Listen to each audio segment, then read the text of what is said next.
നമ്മുടെ രാജ്യം പൊതുവിൽ സമാധാനത്തോടുകൂടി ജീവിക്കുവാൻ ആഗ്രഹിക്കുന്ന പൗരന്മാരുടെ ഒരു രാജ്യമാണ്. ആ സമാധാനമാണ് മഹാത്മാഗാന്ധി നമുക്ക് കാട്ടിത്തന്ന അഹിംസാ മാർഗത്തിലൂടെ നമ്മൾ മനസ്സിലാക്കുന്നത്.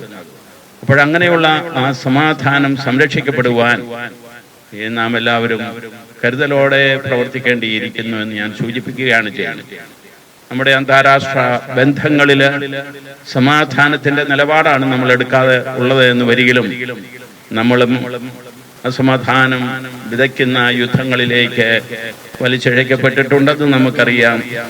ഇന്ത്യ പാകിസ്ഥാൻ യുദ്ധം, അതിനു മുമ്പായിട്ട് ഇന്ത്യ ചൈന യുദ്ധം, പിന്നീട് കാർഗിൽ യുദ്ധം ഒക്കെ ഉള്ള ആ യുദ്ധങ്ങളുടെ ഒരു പരമ്പര നമുക്ക് ഉണ്ട്.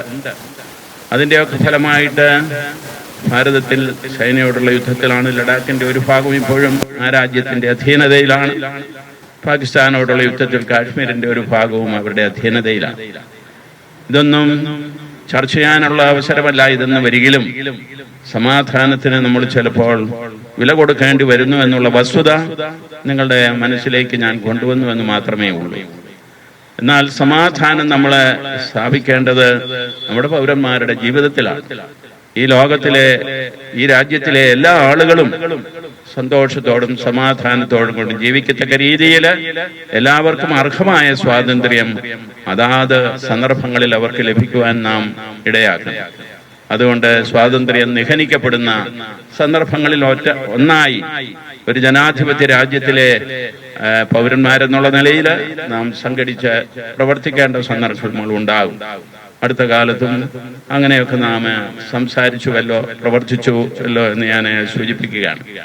അപ്പോൾ സ്വാതന്ത്ര്യത്തിന്റെ ഈ ചിന്തകൾ നിങ്ങളുടെ മനസ്സിൽ ഉണർത്തിക്കൊണ്ട് ഞാൻ നമ്മുടെ രാജ്യത്തിന്റെ ദേശീയ പതാക ഉയർത്തുകയാണ്. ഈ ദേശീയ പതാകയും നമുക്ക് നൽകുന്നത് സമാധാനത്തിന്റെയും സന്തോഷത്തിന്റെയും സന്ദേശം.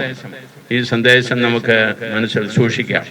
ഒന്ന് ഓർക്കുക, രാജ്യത്തിന്റെ നേതാക്കന്മാർക്ക് വേണ്ടി നാം പ്രാർത്ഥിക്കുമ്പോൾ നേതാക്കന്മാരുടേതായ ആ സവിശേഷ സേവനം എന്താണെന്ന് കൂടി നമ്മളെ മനസ്സിൽ കൊണ്ടുവരുന്നത് നല്ലതാണ്.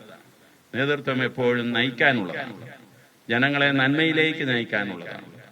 ആ നന്മയിലേക്ക് അവരെ നയിക്കുവാൻ ആവശ്യകമായിട്ടുള്ള ഉത്തരവാദിത്വ ബോധവും സ്വയം ആത്മസമർപ്പണവും അവർക്കുണ്ടാകണം. ഗാന്ധിജിക്ക് ഉണ്ടായിരുന്നത് അതാണ്. സ്വാർത്ഥ താല്പര്യങ്ങളിൽ നിന്നെല്ലാം വിട്ട് രാജ്യത്തിന് വേണ്ടി തങ്ങളെ തന്നെ സമർപ്പിക്കാൻ രാഷ്ട്ര നേതാക്കൾക്ക് കഴിയണം. അതുപോലെ തന്നെ സമൂഹത്തിലെ ഓരോരോ പ്രസ്ഥാനങ്ങളിൽ പ്രവർത്തിക്കുന്നവർക്കും കഴിയണം. അങ്ങനെ പ്രവർത്തിക്കുമ്പോഴാണ് നേതൃത്വം സമൂഹത്തിന് ഫലപ്രദമായ രീതിയിൽ പരിണമിക്കുന്നത്. അങ്ങനെയുള്ള ഒരു ചിന്ത ഉണ്ടാകുക. എപ്പോഴെല്ലാം പ്രതിസന്ധികളും പ്രയാസങ്ങളും ക്ലേശങ്ങളും സഹനങ്ങളും ഉണ്ടാകുന്നുവോ അപ്പോഴാണ് നേതൃത്വത്തിന്റെ മാറ്റ് ഉരയ്ക്കപ്പെടുന്നത്. അത്തരം സന്ദർഭങ്ങളിലാണ് വാസ്തവത്തിൽ ജനങ്ങൾക്ക് ആവശ്യകമായിട്ടുള്ള നേതൃത്വം നൽകിക്കൊണ്ട് നേതൃത്വത്തിന്റെ ആ സവിശേഷത സമൂഹം മനസ്സിലാക്കത്തക്ക രീതിയിൽ നേതാക്കന്മാർ പ്രവർത്തിക്കേണ്ടത്. അപ്പോഴാണ് യഥാർത്ഥത്തിൽ ആ നേതൃത്വം മനുഷ്യ സമൂഹത്തെ, ഈ രാജ്യത്തിലെ നിവാസികളെ സന്തോഷത്തിലേക്കും സമാധാനത്തിലേക്കും നയിക്കുന്നത്. അങ്ങനെയുള്ള നേതാക്കന്മാർ ഈ രാജ്യം ഭരിക്കുന്നതിനും അങ്ങനെയുള്ള നേതാക്കന്മാരെ തെരഞ്ഞെടുത്ത് സംസ്ഥാനങ്ങളിലേക്കും കേന്ദ്ര ഭരണത്തിലേക്കുമൊക്കെ അയക്കുവാനുള്ള ആ നിതാന്ത ജാഗ്രതയും നമുക്കുണ്ടായിരിക്കണം. അപ്പോൾ സ്വാതന്ത്ര്യം സംരക്ഷിക്കപ്പെടുന്നത് ഭരണകർത്താക്കളിലൂടെ മാത്രമല്ല, ഭരണീയരിലൂടെയുമാണ്. ഭരണീയരാണ് സ്വാതന്ത്ര്യത്തിന്റെ കാവൽക്കാർ.